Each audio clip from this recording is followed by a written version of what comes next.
అస్మద్గురుభ్యో నమః. ఈసారి ప్రశ్న కూడా కొంచెం కొట్టే ప్రశ్న అడితే ఉంది. సమాధానం చూద్దాం. ఏమిటది? భాగవతంలో ఉన్న ఘట్టం.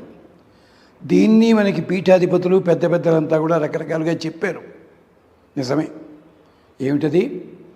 కృష్ణుడు బాల్యంలో చేసిన ప్రతి పనిని క్రీడ క్రీడ క్రీడ భగవంతుడు చేశాడు, భగవంతుడు అంటారు కదండి. ఆడవాళ్ళు స్నానం చేస్తుంటే వాళ్ళు కట్టుకున్న బట్టలు ఎత్తుకుపోయాడు కదా. ఇదేం పనండి? కృష్ణుడి వయసు ఎంతన్నప్పుడు గట్టిగా 7 ఏళ్ళు కూడా లేవు కదా. అలాంటి పిల్లవాడు ఆ పని ఎందుకు చేశాడండి? ఏమిటిది అన్యాయం? ఇప్పుడు అలాంటి చేస్తే తిడతారు కదండి. ఎంతసేపు భగవంతుడు సరిపెట్టుకోవాలా అని అడిగారు. పాపం బాబు, కృష్ణుడి బాల్య క్రీడలను ఒప్పుకున్నావు కదా, నువ్వు ఉంటున్నావు కదా. అయితే పూతన సంహారం దగ్గర విషం తాగి బతికాడే, మరి ఎవళ్ళైనా 7 ఏళ్ల లోపల పిల్లలు తాగి బతికిన వాళ్ళు ఉన్నారా? ట్రై చేయండి. అది లేదా రోకలు ఈడ్చుకుంటూ వెళ్ళాడే, చేయండి. వీటికి మాత్రం ఎవరు మాట్లాడరు. బట్టలు ఎత్తుకుపోవడానికిను ఆడవాళ్ళ వెనకలు తిరగడానికి మేము తిరుగుతూ ఉంటారు కృష్ణుని ఆదర్శంగా. పిచ్చివాడ, కృష్ణుడు వస్త్రాపహరణం చేయడంలో అంతరార్థం భాగవతంలోనే చెప్పారు. అంతే తప్ప నువ్వనుకున్నట్టుగా అశ్లీలమైన భావనకి అవకాశం అక్కడ లేదు. జరిగిన పని ఏమిటంటే, అక్కడ ఆడవాళ్ళంతా ఏం చేస్తున్నారు? స్నానం ఎలా చేస్తున్నారు? వాళ్ళు ఒక వ్రతం చేస్తున్నారు, కాత్యాయిని వ్రతం. ఎందుకోసము? తమకి తగిన భర్త కావాలని చేస్తున్నారు వ్రతం. మంచిది, తప్పేం లేదు. కృష్ణుడికి 7 ఏళ్ళు, వాడు పెద్దవాళ్ళే, పోని కృష్ణుడే కావాలి, మంచిది. మొత్తం మీద మంచి మొగుడు కావాలని చేస్తున్నారు. వ్రతం చేసేటప్పుడు వాళ్ళు విధానం తప్పు చేశారు. ఏమిటో తెలుసా? అది ఎప్పుడైనా వ్రతం చేసేవాళ్ళు, మగవాళ్ళు కానీ ఆడవాళ్ళు కానీ, నగ్నముగా స్నానము చెయ్యరాదు. మగవాడు వస్త్రం చుట్టుకోవాలి, కండువా వేసుకోవాలి, స్నానం చేసి తడి బట్టలు వదిలి పొడి బట్టలు కట్టుకోవాలి. స్త్రీలు కూడా ధరించే స్నానం చేసి తర్వాత ధరించాలి. అమ్మాయికి పెళ్ళిళ్ళు అవుతుంటే స్నానం చేయడానికి ఆ అమ్మాయిని ఒక్కతనే పంపించచ్చు కదా బాత్రూంలోకి. నష్టం ఏమిటి? ఆ అమ్మాయికి శుభ్రంగా అలంకరించి ఆ అమ్మాయి బట్టలతో ఉండగానే మంగళ స్నానం ఎందుకు చేయించాలండి? జ్ఞానం లేదా? ఆలోచించట్లేదా మనం? కాదు. పండగలకి కానీ పూజలకు కానీ ఉన్నప్పుడు సవస్త్రకముగా స్నానం చేయాలి. మరి గోపికలు ఎందుకు చేయలేదు? భాగవతంలోనే చెప్పారు. ఇది ఉంది, గర్గ భాగవతంలో ఉంది, భాగవతంలో ఉంది, భారతంలో. కృష్ణుడు వచ్చినప్పటి నుంచి రేపల్లెలో పాలు పెరుగుకి లోటు లేదు. ఎన్ని కుండల పాలైతే అన్ని కుండల పెరుగు, ఎంత పెరుగైతే అంత వెన్న. ఈ పనులు చేయడానికి వాళ్ళకి టైం ఉండట్లేదు.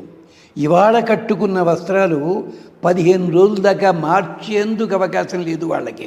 అంత బిజీ అయిపోయారు.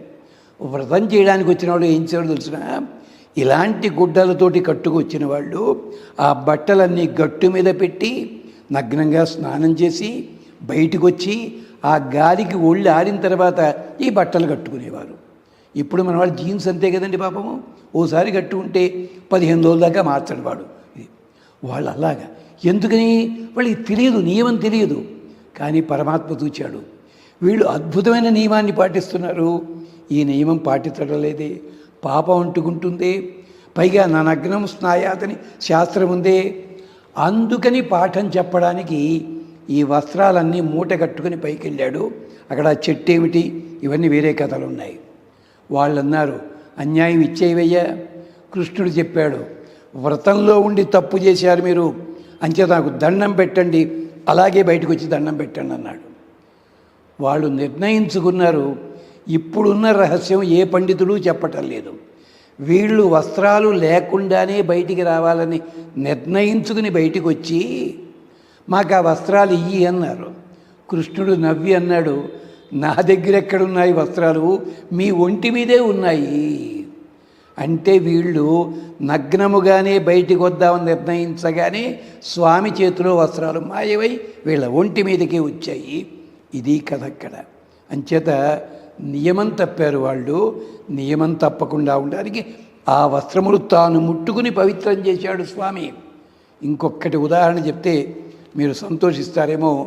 ఒకప్పుడు ఊరు వెళ్ళాలి అనుకోకుండా మైల వచ్చింది. ఆ బట్టలు తడుపుకోవడానికి లేదు.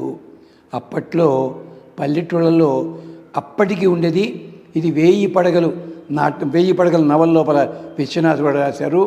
రజకుడు అంటే చాకివాడు వచ్చి ఆ బట్టలు ముట్టుకుంటే అది పవిత్రమే పొమ్మన్నారు. అక్కడ అంత నియమాన్ని ఏర్పాటు చేశారు ఆ రోజుల్లోనూ. అలాంటిది వస్త్రాపహరణము, అంతే తప్ప ఏడిపించడానికి కాదు. అంతేకాదు కృష్ణుడు నెమలి పింఛం పెట్టుకున్నాడు, బ్రహ్మచర్యానికి సంకేతము. ఎలాగంటారా, మగ నెమలి నాట్యం చేస్తుంటే కంటి వెంట నీటి చుక్కలు కారితే ఆడనెమలి తాగుతుంది, గర్భం ధరిస్తుంది. అంటే శరీర సంపర్కం లేకుండానే గర్భం ధరింపచేస్తుంది మగనెమలి. పరమాత్మ కూడా రాసలీలలో ఎవరితోటి శరీర స్పర్శ లేకుండానే తన స్వరూపంలో ఉండే దివ్య తేజస్సుని వాళ్ళకి అందించాడు. అలాగే కుబ్జకి పిల్లాడు పుట్టాడు, మరొకడికి ఎవడికో ఎంత ఉంది, ఇంత కథ ఉంది. అంచేత కృష్ణుడి కథని అలాంటి పెద్ద పెద్ద సొసైటీలు ఉన్నాయి, వాళ్ళేవి చెప్పటం లేదు. అది దురదృష్టం. స్వస్తి.